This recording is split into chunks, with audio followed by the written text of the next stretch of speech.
then you must not, I repeat, you must not attempt to risk your life by trying to disarm an individual armed with a gun, be it the handheld type gun, the long barrel or rifle type weapon or shotgun type weapon, or the various assault type weapons.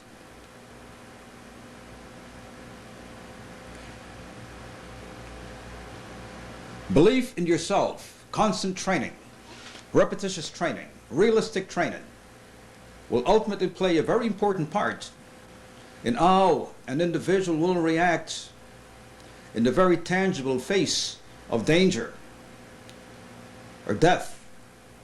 In this instance, danger and death is the embodiment of an individual who is armed with a gun. Remember, you cannot move faster than the bullet can travel.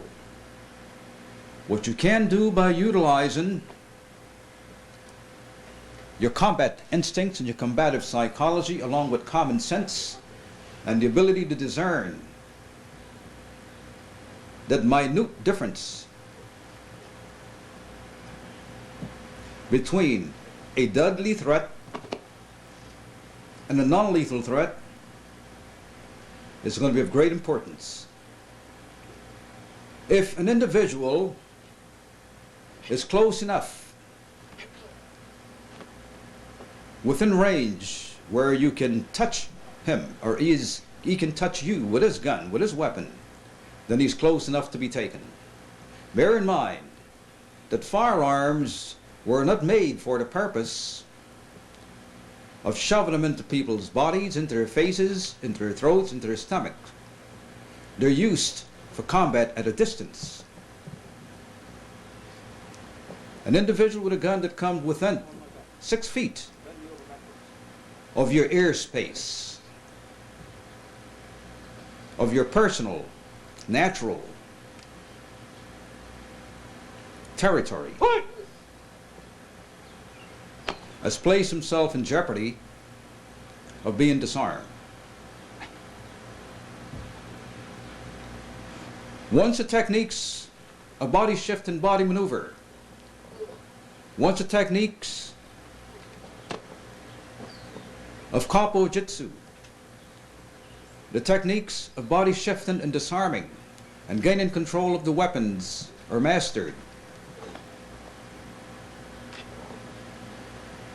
then the art of disarming or reversal of the weapon, be it sword, blade, or firearm, back to the opponent's body, the art of tachidori, should be an instinctive, reflective, decisive movement. Dexterity of the hands, the combination of body shifting, peripheral vision, courage, sureness of hands and feet, knowledge, at least a basic knowledge of firearms, can ensure your ultimate survival. If the individual gun wielder is more than 3 feet away from you, do not attempt. If he comes within 3 feet of you and does not squeeze the trigger, then you have a chance of survival. Get down! Down! On your knees! On your knees! I'm gonna blow your goddamn brains out. That's what I'm gonna do. We're struggling. He has no control. He has no control. If I'm going to pull a gun on somebody, I'm gonna be combat distance. I'm gonna be here. Right here. Right here. Where he's not going anyplace. Anyplace. Because I feel that even if I am here, right, I can pop around in the guy, 1, 2, 3, and if he's charged up enough, he's going to keep coming at me.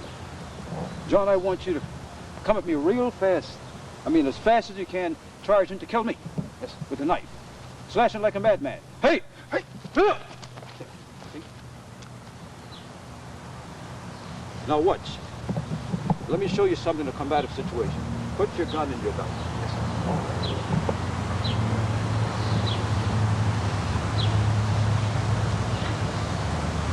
I'm going to try to kill you before you get your weapon out. Hey! Hey! See, I stopped him from getting out. You got to take all this into consideration. So therefore, thank you. When I say if a man is crazy, if a man is crazy enough to get this close to you, he's crazy enough to be taken. And the only time that anybody gets that close to somebody else is if it's going to be low profile, to take them someplace. Come on, smile and let's go. Yes, sir. You know, take them someplace to alleviate suspicions. Or from behind, take the man down, keeping him close, off balance. You're not going any place. So here. Not much, very many martial artists can do, because the weapon is up here. You see? Then you have ways where the man can come up onto you, place it right up onto your armpit.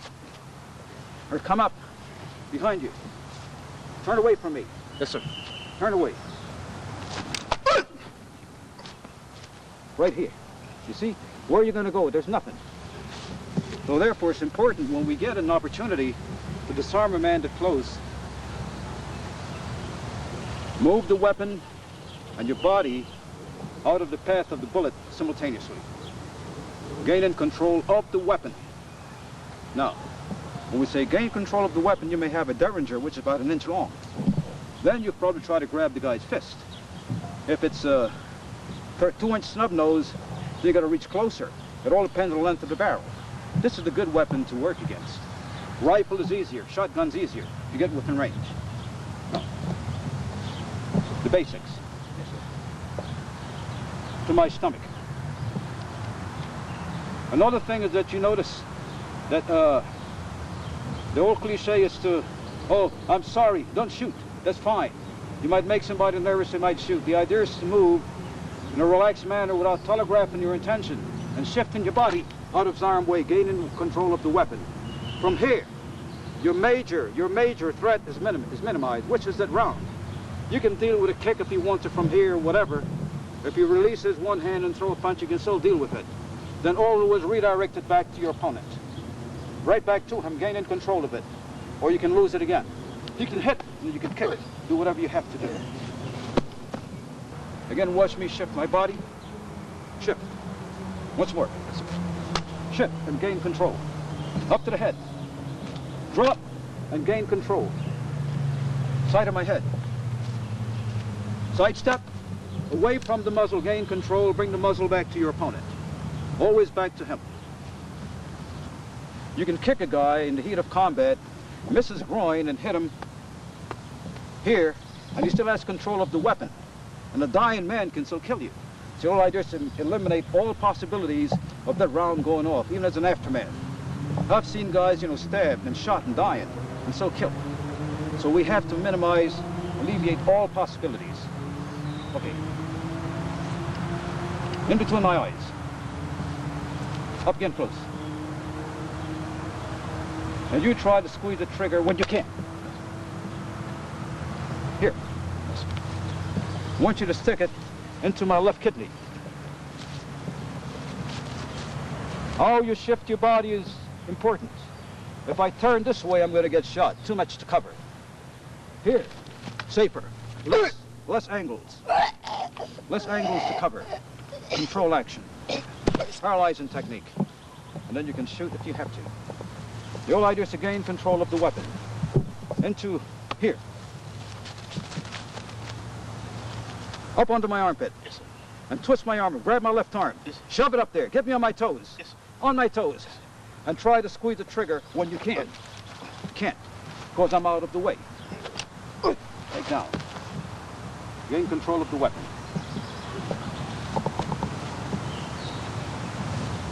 Into my stomach. Here. Yes, sir. Drop low. Yes, sir. Lower. Yes, sir. And shove up.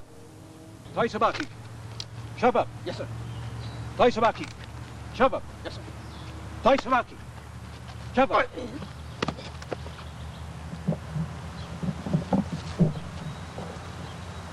Shove it up in, shove it into my ear. Yes, sir. And then grab me any way you want to while you shove it into my ear. Yes, sir. Try to mobilize me. I'm waiting for you, John. Yes, sir. Into my ear. Yes, sir. And to the slightest move, you blow my head off. Yes, sir. Hey. Taijutsu, Taisawaki. Body shifting. Gaining control of the weapon. Here. Slow motion. Come within 6 inches of my face. Yes, sir. 2-hand hold. This is a gamble, but he's within touch distance. If you can touch him, you can disarm him. Crazy. Again, you shift your body and move your hands at the same time. Shift your body, move your hands at the same time. Once more. Yes, sir. Again. Shift your body. Always keep that muzzle away from you. If you bring it across your face, Ron going off will hit you as an afterthought. Anyhow you want to. But come within 12 inches. 12 inches. Yes, sir. Again, he's close enough. Remember, nobody can move, no martial artist alive can move faster than a bullet. But if you do not telegraph your intention, and if you do not even look directly at your attacker, and you pretend and you project fear, you can off balance. Utilize the element of surprise. Always when to disarm a weapon, you gain control of the weapon and turn your muzzle away from you, at least away from you, and always back at the attacker. Anytime a gun-wielding opponent get within 6 feet of you, he's violated your natural order of things, your defense perimeter. So let's assume now that the opponent has moved within 6 feet, and he decided that psychologically he wants to punish me psychologically, to instill fear and to dominate the situation. And he comes in and he places that muzzle right between my eyes. What? Right between my eyes, up against my forehead. And he tells me to put your hands in back of your head. Go ahead, put your hands back of your head. You comply. It's another this is another great misnomer, because your hands here, you can't react. Because you can't react, because here you've already reacted and moved the weapon out of harm's way.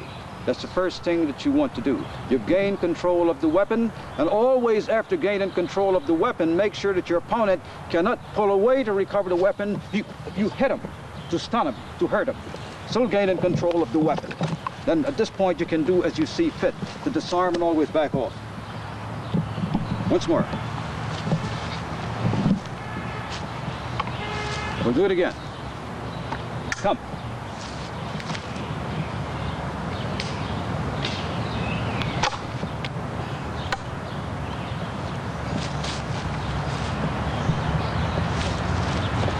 Notice I'm always using both hands for maximum control. One hand, pull away, pull, pull. Your opponent can take it back. 2 hands, you control it better. Once more. Into my throat. Shift the body. Gaining control of the weapon. The muzzle's away from you. Now from here, you can reverse it back onto your opponent. Reverse it back.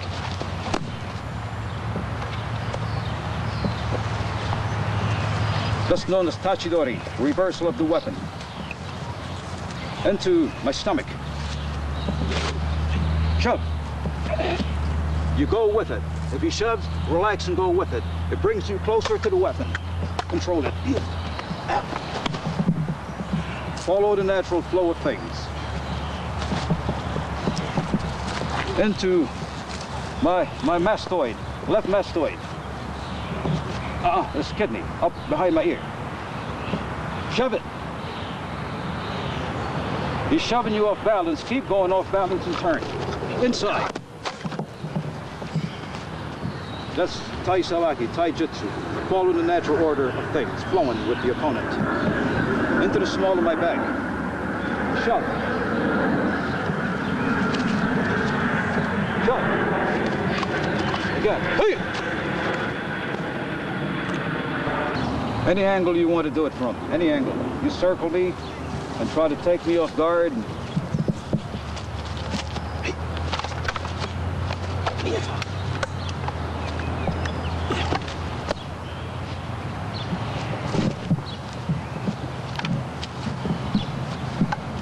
At any angle.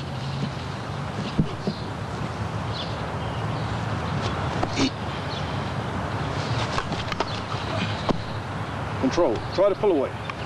Lock. Pull. Pull. Hey. Release it.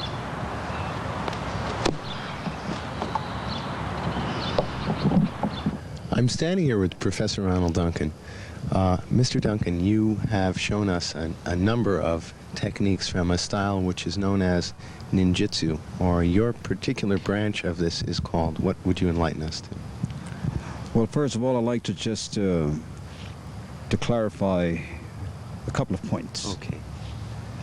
There are two widely known schools or philosophies or thoughts of ninjutsu in Japan, as practiced in Japan. You have a form of philosophies that originated in the Iga provinces of Japan. And then you have another trend of thought that originated in the Koga provinces of Japan. Now, there were various families. I will say roughly there were over 40 families, if I am not mistaken, in the Iga province, and over 55 to 60 families in the Koga region of Japan.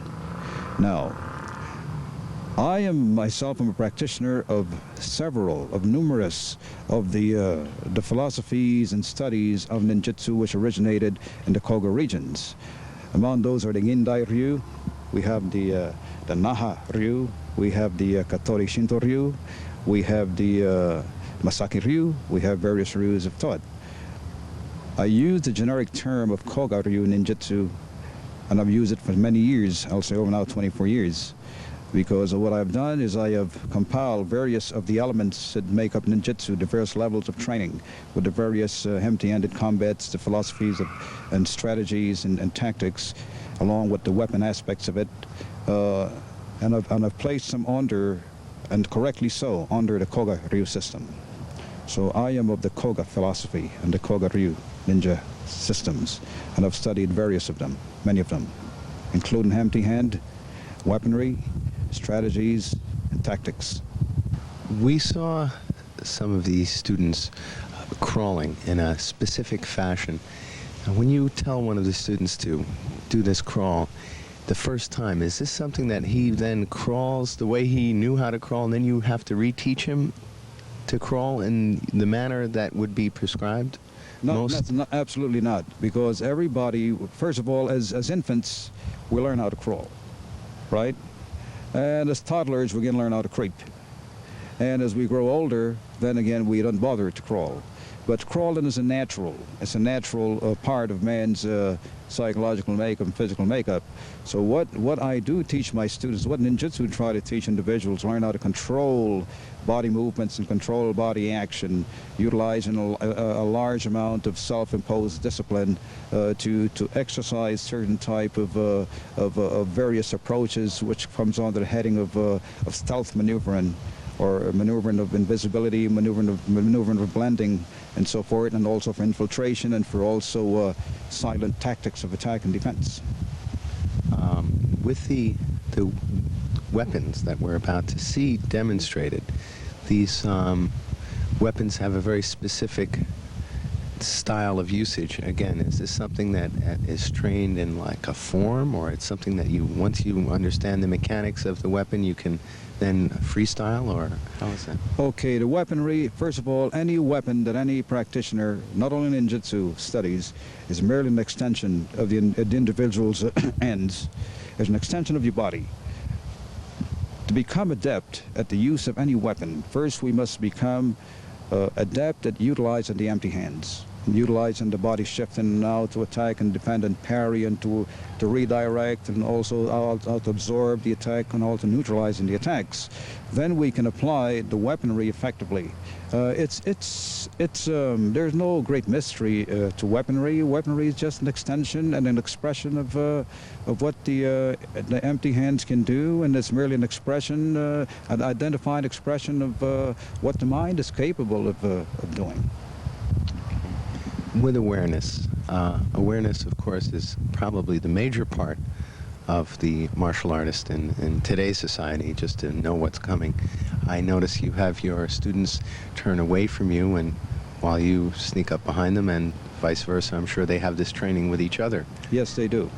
Well, this is a form of, as you said, it's a form of awareness training, and it's a form of sensitivity training, form of teaching the individual how to be alert at all times without being actually paranoid. In other words, it becomes second nature to be aware as much as possible. I'm not going to use the term total awareness because there's no such thing as total.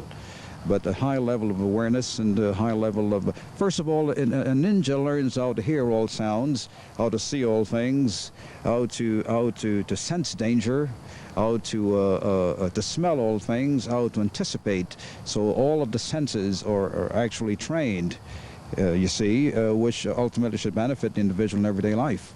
So these type of exercises are good exercises in the event an individual will find a specific need to defend his or herself under various conditions. They'll be able to do so. Do we call the practitioners of the Koga-ryu Right. arts, do we call them ninjas? We call them practitioners of ninjutsu.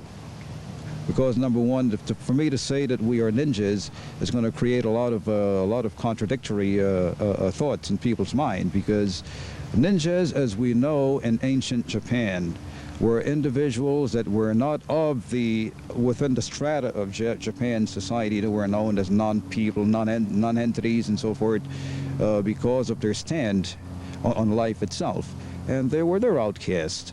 And these, one had to be born into a particular strata of Japan society in those days, in those ancient times, to be called a ninja. And a ninja, actually, to use the term ninja, to use the term ninjutsu is like trying to put a ceiling on the universe, because there's so much vastness. There's so much to these art forms that really we haven't really found a correct name for it, because to be a ninja means to be a practitioner of ninjutsu. Ninjutsu means everything. It can mean nothing. It means nin means everything. Nin means nothing. Those three letters. It means invisibility. It means stealth. It means assassination. It means totality. It means a lot of things. So for the sake of convenience, I always say that the word ninjutsu will do. But one does not have to be born a ninja to become adept at ninjutsu. For one to be born a ninja, if we want to be technical, then one should belong to one of those families that still live in Japan, that were actually responsible and were actual practitioners of these art forms throughout the past 1,000 years or so, and which inherently belongs to their ancestors. 1,000 years of tradition. It's 1986. Yes.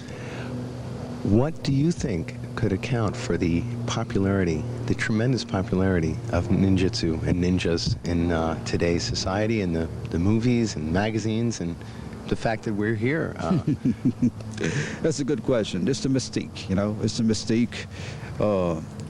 First of all, in Japan, the ninja, for a long, long time, was part of Japan's folklore. All right. He was sort of a mythical person, really not taken very seriously by the vast majority of Japan's population. We think in terms of Japan today, we know that there are great jazz musicians in Japan. Japan is very westernized now. Martial arts is not on many people's minds in Japan, as opposed to, say, before the Second War. All right, now I will say the popularity is because the mysterious man dressed in black, with his face, his identity sort of clouded, and the vast array of weapons that he is supposed to have been able to become proficient with, and the so-called ability to mesmerize, and the so-called ability to disappear at will. These are all. You got to realize that the ninja of old was what we can call was a trickster. He was a con man. He was a trickster. He utilized illusions, and he played upon superstitions of the times to get across effectively. Now today, with the advent of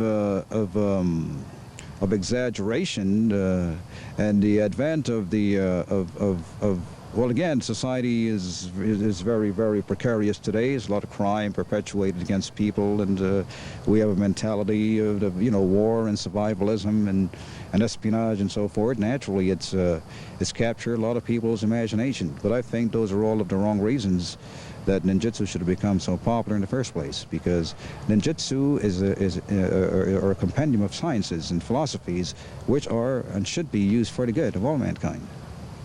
Okay.